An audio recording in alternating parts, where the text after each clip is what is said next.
I'm looking at JP and I'm like, that's time to go. The shit they have at Whiskey Fest sucks, but their food is always more than enough. But you're also comparing apples to oranges. You're there to taste the top 200 wines this year. You're not there to wait in line for a little cracker of some bullshit food that they're giving you. You cheap idiots. I know it's going to taste like dog shit. The Japanese don't know how to make whiskey. 99 bottles, yeah, we got them all. Line them all up and we'll drink till we fall. Salsa Cantina's the best liquor store.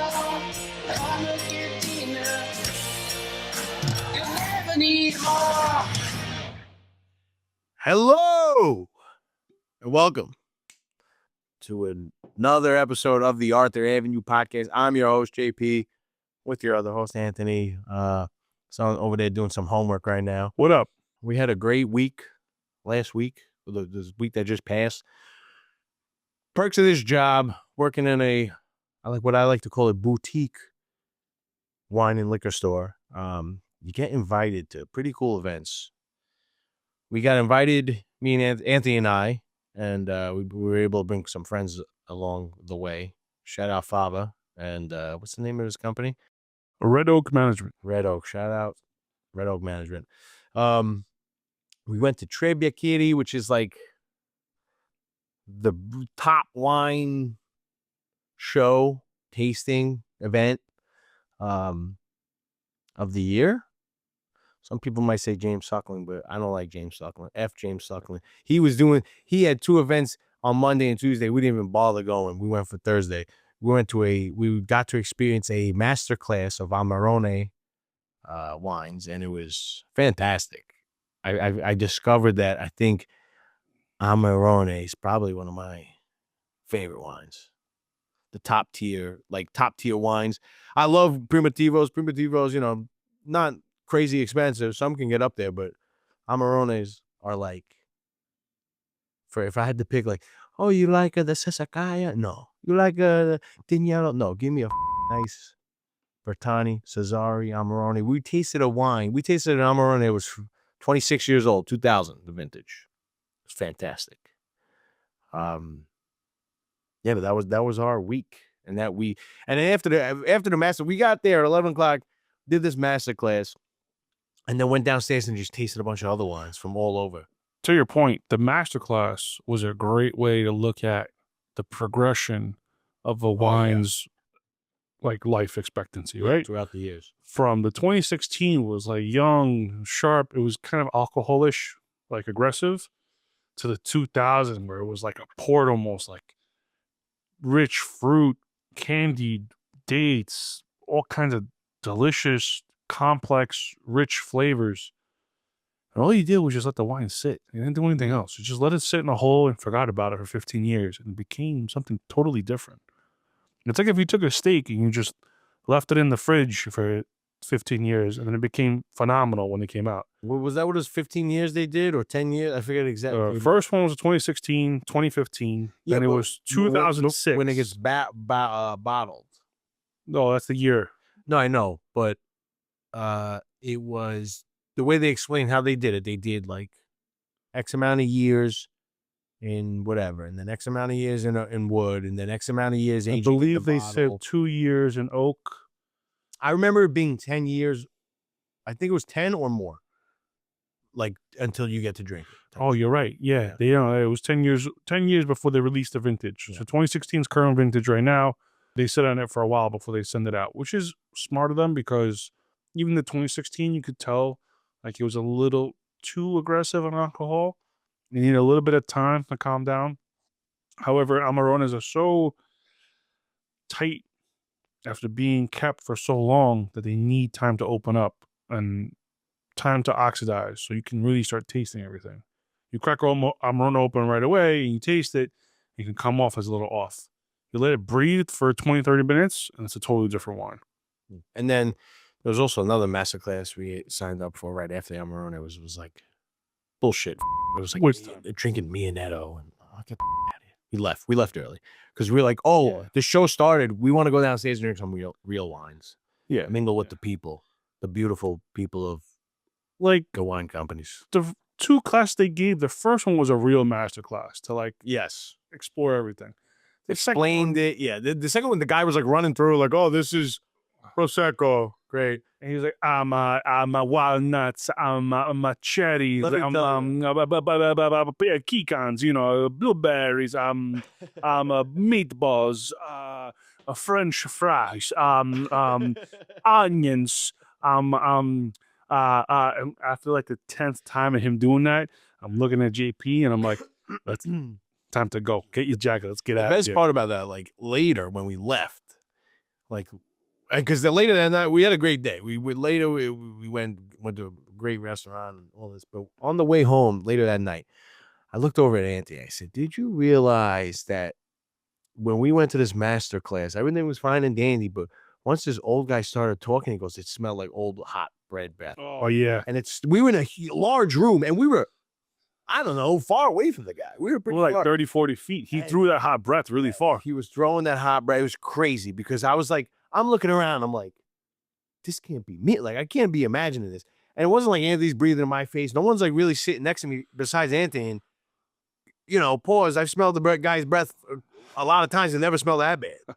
You know? And I'm like, it can't be this guy. I was telling you, some sales. It might have been the younger guy, too. It could have been the I younger think it might have dude. been the younger guy. What's the younger guy? I don't know. This Italian's got bad breath. Well, they just drink coffee. I They drink have this coffee. My breath don't stink like philosophy that. of like an empty stomach, which, okay, I fast fine. and drink coffee. My breath doesn't stink like that. Empty stomachs do kind of stink. You start smelling like the bowels. Has my Stinky. breath ever stunk? If this guy was in this store, which is No, the only time we would have died. We would have died. the only times you ever blasted me was like when I was like right next to you, but that was like, you know, indirect blast. It happens. What are you gonna do? Don't be It embarrassed. happens. But if This guy threw it though. It was like this guy was 30 in this feet. store, we bad would have breath. freaking died. This store. Oh, was he a would gas kill us. chamber. He would kill We us. were in a huge open room, Yeah. and we were getting blasted by this guy's awful old breath. And everyone else had to smell it too, because a lot of people there were wearing like black turtlenecks and dressed very like serious. So they were definitely good at their job. They definitely had a good nose, and they would definitely get blasted with his old Dude, breath. and as well. we weren't even like, Because we were taking deep breaths, right? You had this glass in front of you. You're like trying to smell what's in there. You just get like this, like, old man, like, like. and it wasn't even like Dumb. we were directly in front of him. He was like diagonal from us. Yeah, he was. That means he had like a 90-degree arc. Yeah, like a Just blasted good like people. 160. The physics on that. I want to see this. The kid figure out the physics on like the trajectory of bad breath projectile. That was wild. But the wine was fantastic regardless. Yeah, I mean, The Tre Bicchieri, it's always a good time. No food though. all right. Talk about the good, and then you hit him with the bad, and then you hit him with the good at the end. All right, I'm It's gonna like hit him with nice. the You got because the man usually your Tre show. Bicchieri, wavelength. their the food show. is never good, but at least I'm gonna say 90% of the wine tastings we go to, the food is never good. It's usually antipasta. It's a little cheese, a little crackers, maybe a grape, olives, like the other one we went to, which is okay, whatever. You get spoiled going to Whiskey Fest, which Whiskey Fest has gone down. The shit they have at Whiskey Fest sucks, but their food is always more than enough. But you're also comparing apples to oranges. Whiskey Fest is a paid event. Yes. $300 or $400 a ticket. Yes. So there better be some real good food out there. Wine events, they're not paid. You go for free. The industry only. Mhm. So the wine gotta have events, food. you gotta have food, right? I heard a guy puking his damn brains out in the That's bathroom problem. next to me. That's I'm why like, you yo, have to have food. at I'm this a event. pro. My teeth were black. Yes. They never gets like that because nobody has something to eat. Yes. Our teeth, Cracker our and teeth. bread We took and a couple salami. pictures. They were smiling. Yeah, my teeth look like oh man, like I ate the chocolate man or something. We went to a Brunello tasting the week before. Granted, it was 30, maybe 40 Brunellos there. They had food. They had salami. They had prosciutto. They had cheeses. They had bread, crackers. They had all kinds of stuff, olives, cucumbers, all kinds of shit.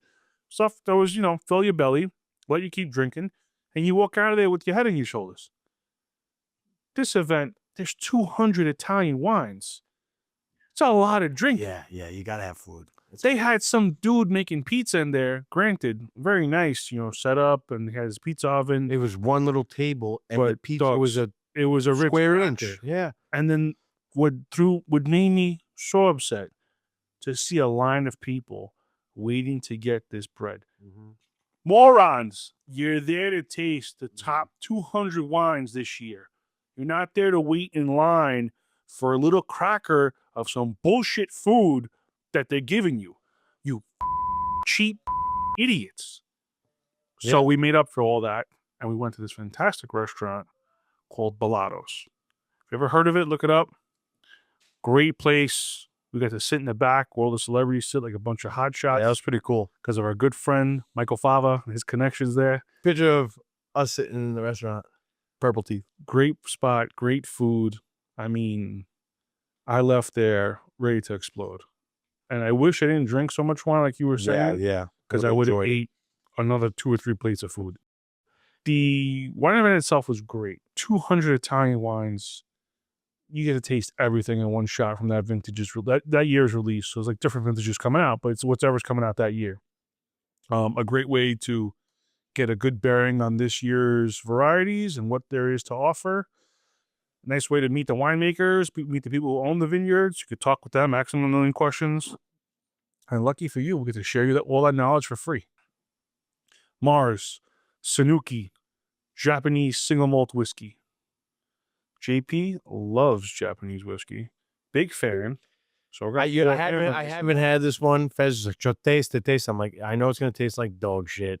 The Japanese don't know how to make whiskey. Well, if you go, and I'll die on that hill. Besides the what? What did we have that was fantastic? The 18, the Yamazaki? If you go into something negative, you're always going to have a negative outcome on it.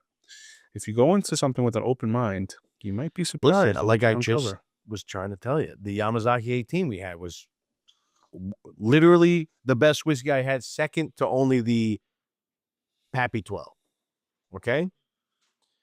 This whiskey ain't no Pappy 12 and ain't no Yamazaki 18, I'll tell you right now. All right, well, it's all I haven't even smelled it. Yamazaki 18 is $1,000. Yeah, I know. Happy is $1,000. Yeah. Okay. This is on the run with the big $20 dogs. Already smells like cheap scotch on the nose. Give you a little bit of background info on this. Nice nose. Does smell a little soapy-ish. So this is the Mar Tsunuki 2023 edition. It is 50% alcohol. So it's no walk in the park. Probably didn't come out to cast that strength, so they probably diluted it with a little bit of water to just bring it down. But it's that classic Scotch nose. Sweet fruits. You know, it's kind of hard to pick it up because you have the alcohol so overpowering in the nose. But a lot going on there. Nice heat. There is a little bit of that soapish taste there. It's got more flavor than most Japanese whiskeys because I feel like a lot of the Japanese, it tastes like watered down scotch. This tastes like scotch instead of watered down scotch. Nice spice on the sides. A little bit aggressive heat. I was going to say, it's a little hot. It's going to get dialed back a little bit more, but it's also 50% alcohol, so it is a little bit stronger than most. I get nice fruit notes at the end, though. Like almost like raisin. Oh, it's a great drink. Definitely not for the faint of heart. I wouldn't give this to someone who's just starting out on whiskey. Probably give them something with a secondary cask, port cask finished. But this is a great release by the Mars people. They also make the Demon line, the Domogomo. I think they're on number 9 now. And, you know, we got it in maybe a week or 2, already sold. Those really high-end, sought-after, limited edition bottles are phenomenal. They do 2 different kinds. One is from the, I could be wrong, but correct me if I am. One is from the Komagate area, which is more sea. So you get more of this salty salinity, which this one is by the ocean, by the way. So you will pick up some sea salty notes in here. Not a lot, but a little bit. The other one is more inland. I believe that is the, I can't remember if that's the what distillery that is. But the more inland one is a darker, deeper colors. It looked like cheap Pappy. Mm-hmm. A really, really dark. The number 4 one that I took home, Sarahibi. The inland ones are more character, more wood to them. So these you have are the more coastal ones. This one comes from the Minami Satsuma Kagoshima. Distillery. Oh, okay. You know where that is? Yeah. Southern tip of Japan, Mm-hmm. coastal area. Sure. Beautiful. Isn't all of Japan a coastal area for the most part? No, there's the inland. Yeah. That's well, like the inside of the no, world. England's in Europe. No, that's another part of the world. And then there's like the tip of Japan. This is like the very, very tip of Japan. Just the tip. Very southernmost part. This is as south as you can get. Like Kyoto's right in the center. So south, they turn to like looking like Filipinos or something. Probably a little bit brighter. Yeah, sure. Might be a little bit more whiter up in Sapporo. Oh, a little sweetness at the end. All right, well, thanks for tuning in. This was a calmer episode. Yeah. It wasn't as chaotic. I had no cameras on me anymore, which was all right. Fine with me. It's fine. You You're just the boss now. let's focus all on me. All eyes on me, baby. Joey. Oh, you're gonna flip it at me? Well, we're ending it. You're not gonna flip it. Thanks for tuning in. Thanks for sticking around. I think this guy across the street shit his pants. It looks like he did. Can't really tell. Which guy? Guy in the brown pants. It looks like he got like a log in between his legs. I'm looking at his backside. Yeah, I think he crapped himself. All right. Thanks so much for tuning in. Have a great week. God bless. Kiss your kids. Say hello to everyone. Take care. Goodbye. Arthur Cantina, we're really glad you came. We won't forget your face next time, but might forget your name.